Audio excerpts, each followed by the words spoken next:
لێرە لە ماڵی حکمە لە بەغدا سیمپۆزیۆمی سەنتەری ڕۆشنبیری عەرەبی کوردی بە بەشداری سەرۆکۆمار و خانمی یەکەمی عێراق و بە ئامادەبوونی وەزیرانی ڕۆشنبیری حکومەتی فیدراڵی و هەرێمی کوردستان و ڕۆشنبیران بەڕێوە چوو.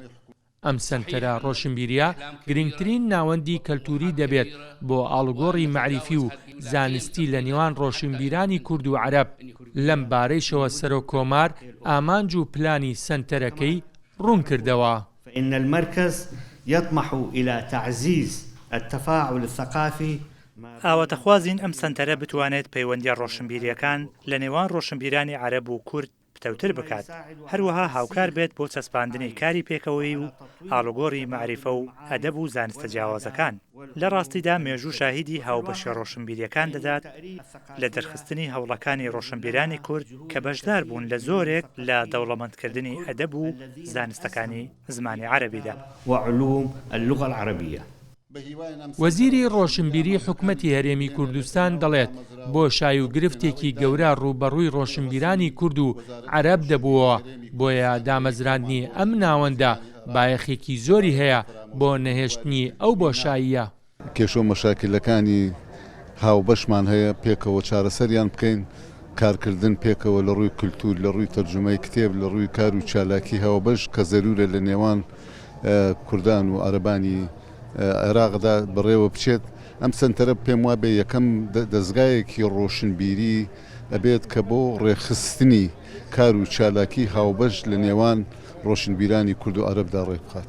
أهمية افتتاح هذا المركز أو انطلاق أعمال یەکردنەوەی ئەم سەنتەرە زۆرە بۆ گەشەکردنی پردی دیالۆگی نێوان کەلتور و ڕۆشنبیری هەردوو نەتەوەی کورد و عەرەب، هەروەها گۆڕینی دامەزراوە ڕۆشنبیریەکان لە نێوان هەردوو حکوومەتی هەرێم و فیدراڵدا بۆ بەردێکی پەیوەندی ڕۆشنبیری نوێ و پێکەوە کارکردن. نووسەران و ئەدیبان بە گرنگیەوە دەڕوان نەکردنەوەی ئەم ناوەندە وەک دەڵێن زیاتر لە 30 ساڵە دابڕانێکی زۆر هەبووە لە نێوان خاوەن قەڵەمەکانی کورد و عەرەب. يا شعب كردستان ولت وحوش الفلا. ئەو سنتەرەکە ئێستا بەدەست پێشخەری جەنابی سەرۆک عەبدوڵەتیف ڕەشید هاتووەتەکایەوە، خزمەتێکی زۆر گەورەی برایەتی کورد و عەرەب دەکا و لە عینی وەختیشدا دەبێتە مەزارێکی زۆر فراوان بۆ تەعاونی بۆ نخبەی کوردی و نخبەی عەرەبی. دیارە فەخامەتی سەرۆکۆمار ڕۆڵی گرنگی هەبووە و بیرۆکە کەشی دەگەڕێتەوە بۆ ئەو کە لە سلێمانیەوە پێشنیاری دامەزاندنی سەنتەری ڕۆشنبیری کوردی عەرەبی کراوە لە پێناو یەک نزیکردنەوەی ئاستی ڕۆشنبیری لە هەردوو گەلی کورد و گەلی عەرەب.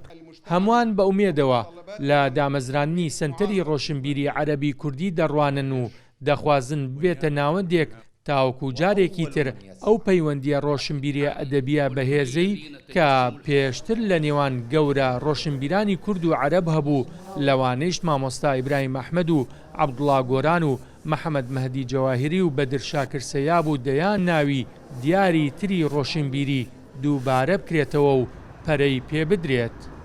کردنەوەی سەنتەری ڕۆشنبیری عەرەبی کوردی و بەشداریکردنی ئەم دەستەبژێرە لە نووسەران و ئەدیبانی کورد و عەرەب و پێکاتەکانی دیکە نیشانەیەوەیە کە سەنتەرەکە فاکتەرێکە بۆ پتەوکردنی پەیوەندیەکانی نێوان ڕۆشنبیرانی و کورد و عەرەب و پێکاتەکان.